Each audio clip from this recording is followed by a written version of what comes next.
Welcome back to Chronicles of Lasting Change. My name is Julia and I'm sharing with you my personal journey of fat loss, muscle gain, and body recomposition. This series is all about the ups and downs of making a lasting change in life. No quick fixes, no drastic transformations, just steady, sustainable approach to fitness and health.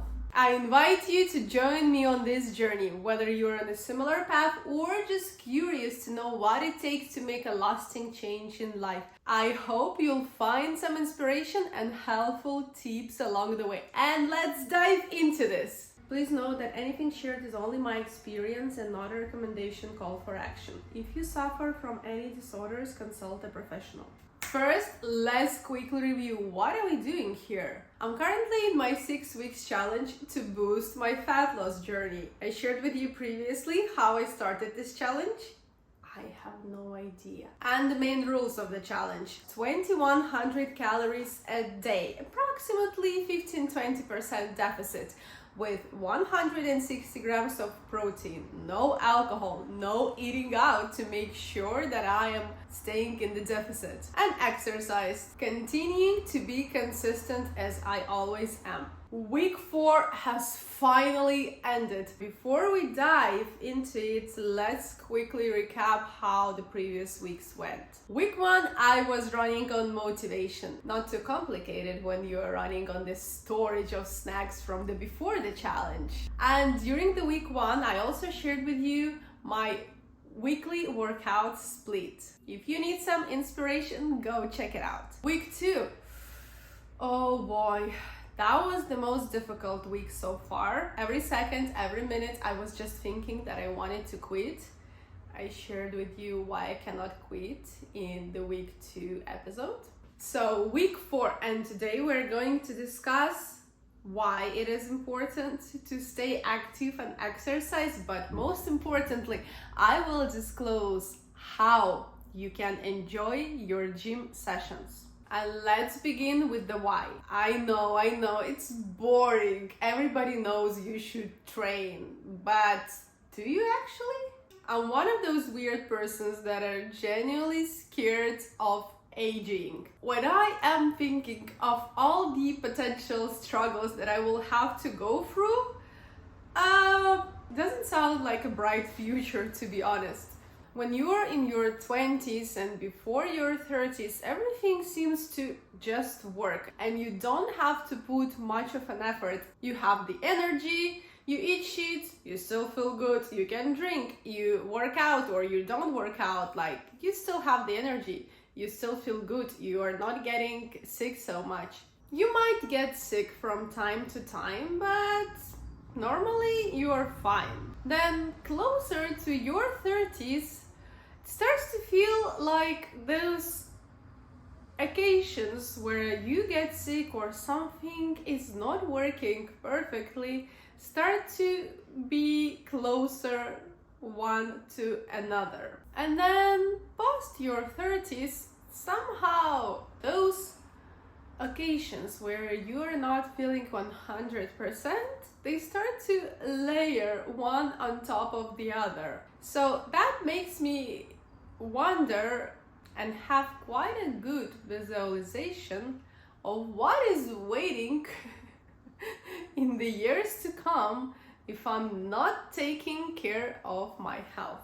The most important blocks of your health are sleep, nutrition, and exercise.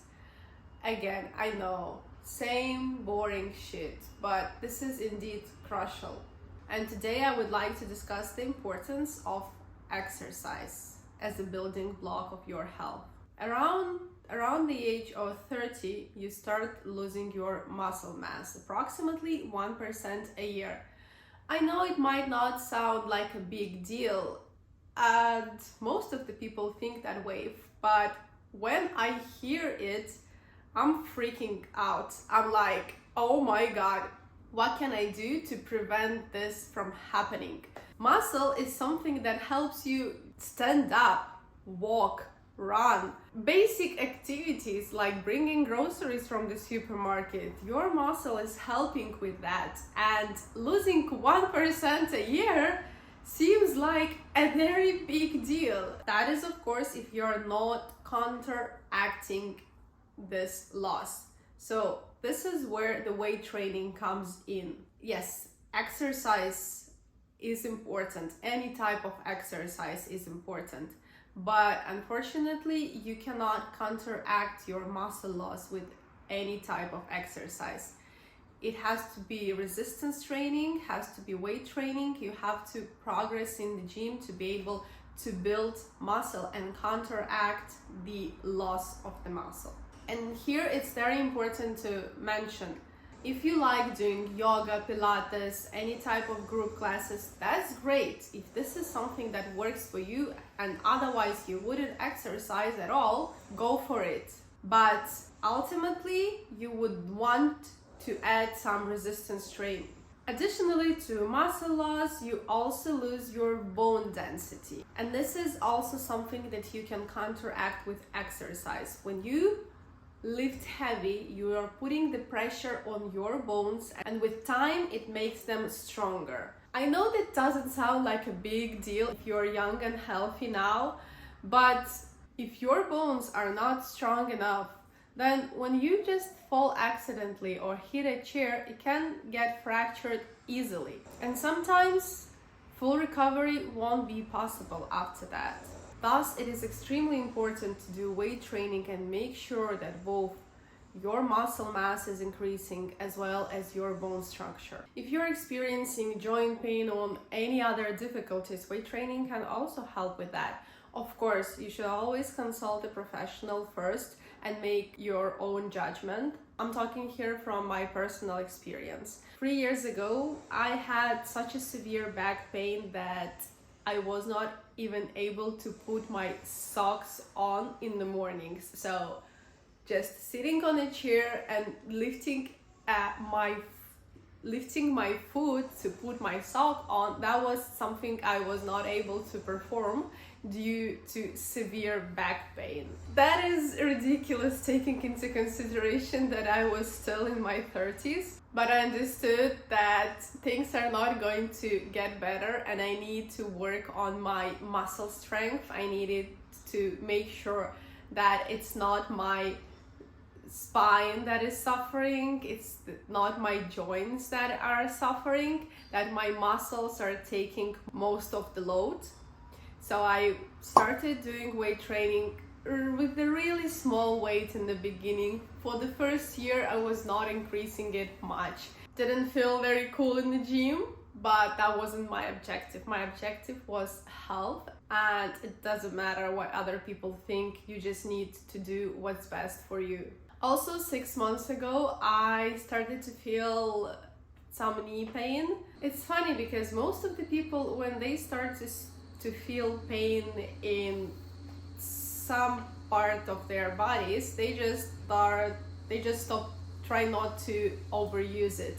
But our bodies are very smart. They work on the principle, use it or lose it. If you're not using something, why would your body spend energy to maintain that part? So I started to experience knee pain. I did my research, started to do some mobility exercising, actually increasing the range of motion instead of limiting it. I'm doing weekly exercises and I will not stop doing them. I will just increase the difficulty to show to my body that we're using those joints and they will be needed till the day I die. Another reason to exercise is mental health. Yeah, here it's not that you would need to do the weight training particularly, though I always vote for this option as a priority, but exercise in general has a crucial effect on your mental health. Studies show that exercise can alleviate twice as more mental issues compared to pharmaceuticals. When I am experiencing anxiety attacks, which I still do from time to time, first is the breathing. It's really important to help your nervous system calm down. Then what I normally do is trying to talk to myself, vocalize what is happening to me, why might I be experiencing this, what has been happening for the last few days or a week. And then I would just go to the gym, and after that seems like nothing have happened. Sure, I still need to do some after work mentally, but the anxiety feelings goes away. Reasons to exercise are countless. It improves your metabolism, it helps you feel physically and mentally great. In your older years, you will not be able to thank yourself enough if you're exercising now, to be able to bring those groceries, as I said, to lift your nephew or a child, to run around, to travel, to experience the world. Honestly, for me, I don't want to be a prisoner in my own body, and this is something that will happen. You cannot undo aging. It is happening to all of us, and actually it is something to appreciate, because not all people get to age.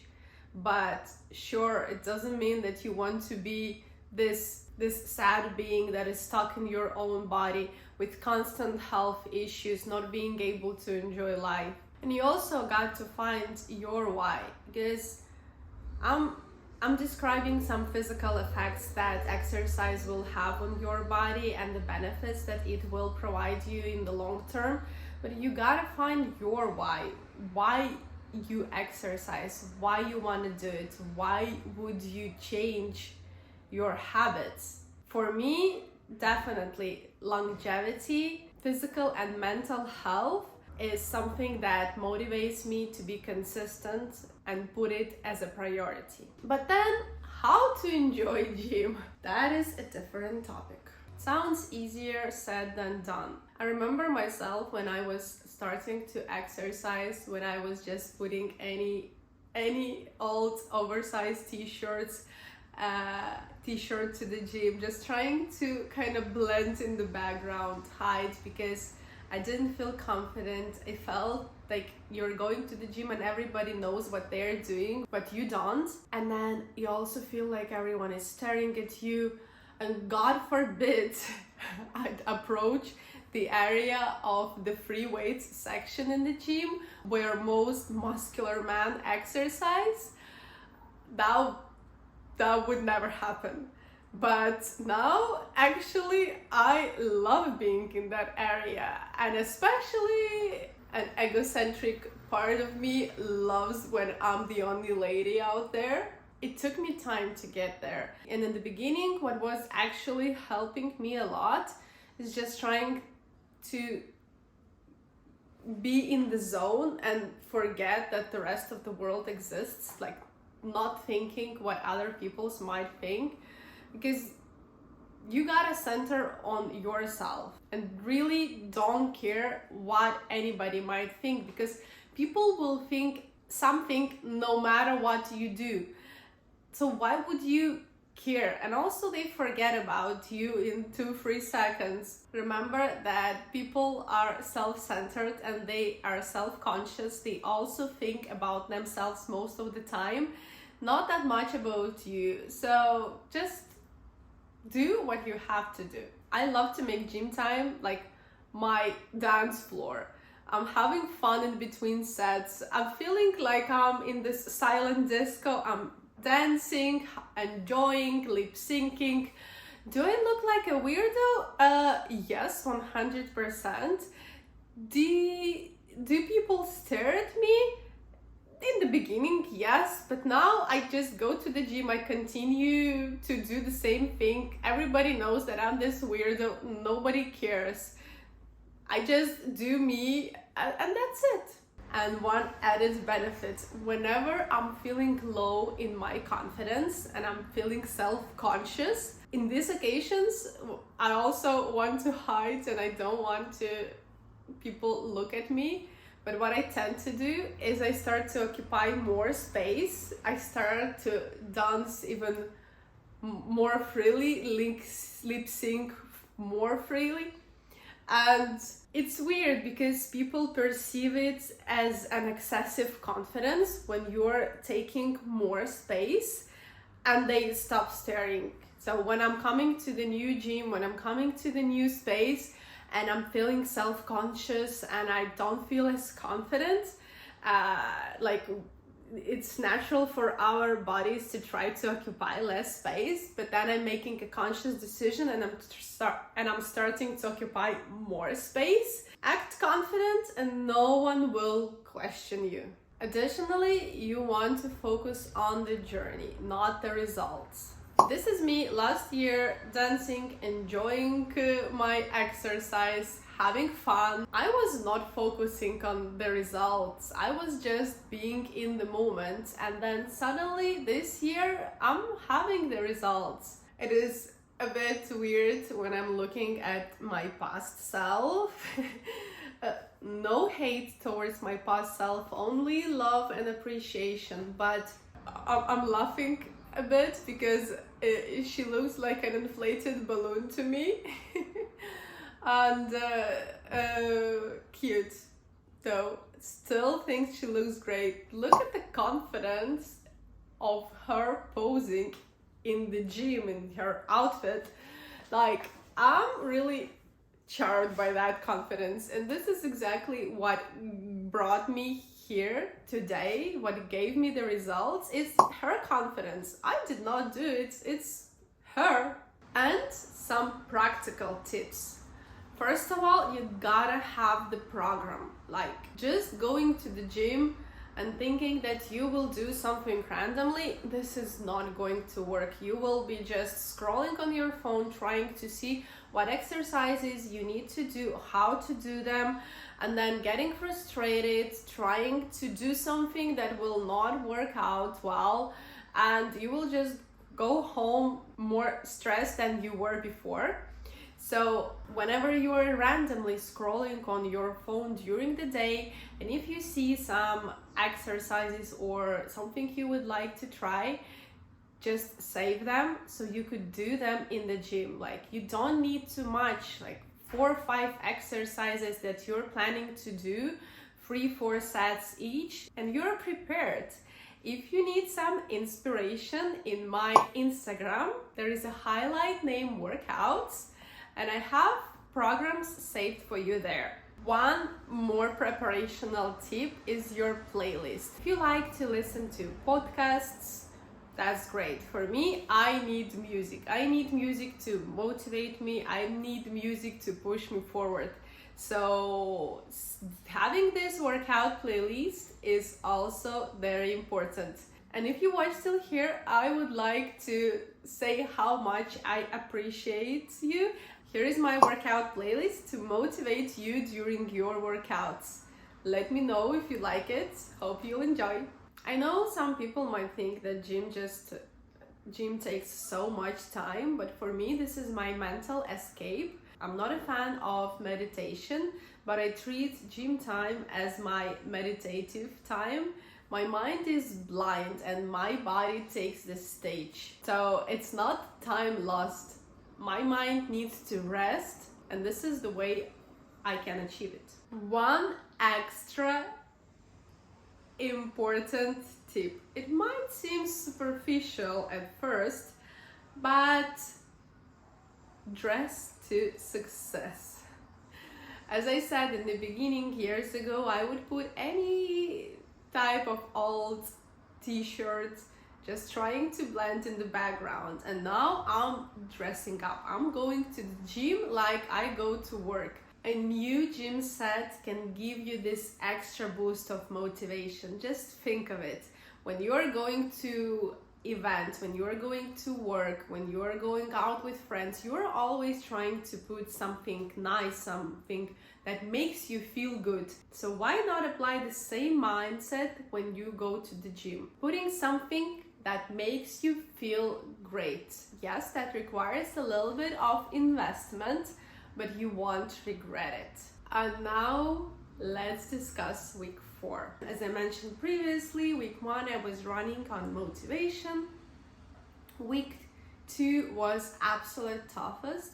Week 3 still tough, a little bit easier. And suddenly during week 4 I started to feel optimistic, and with just 2 weeks left I kind of see the light in the end of the tunnel. My weight did not change much. I finished the week with 80 kg and week averaging at 80.61 kg. Even though the scale isn't moving much, I can definitely feel the difference in how my clothes fit, how strong I feel. I'm not feeling that hungry anymore, so I even lowered my calories a little bit and I'm keeping it below 2000. And overall, feeling optimistic. Just 2 weeks to go and I will be done. In conclusion of what we discussed today, weight training is not about looking good. It's about feeling strong, independent, and staying healthy for as long as possible. And that's it for the week recap. Remember, this is a journey, not a sprint. I'm taking it slow and steady and in a way that makes me feel both mentally and physically strong. And this is how you should approach your goals too. I hope it helps you to take control over your journey, whatever it may look like. If you are enjoying these updates, make sure to hit that like button and subscribe, and we are still not done here. Thanks again for keeping me accountable, and I'll talk to you next time.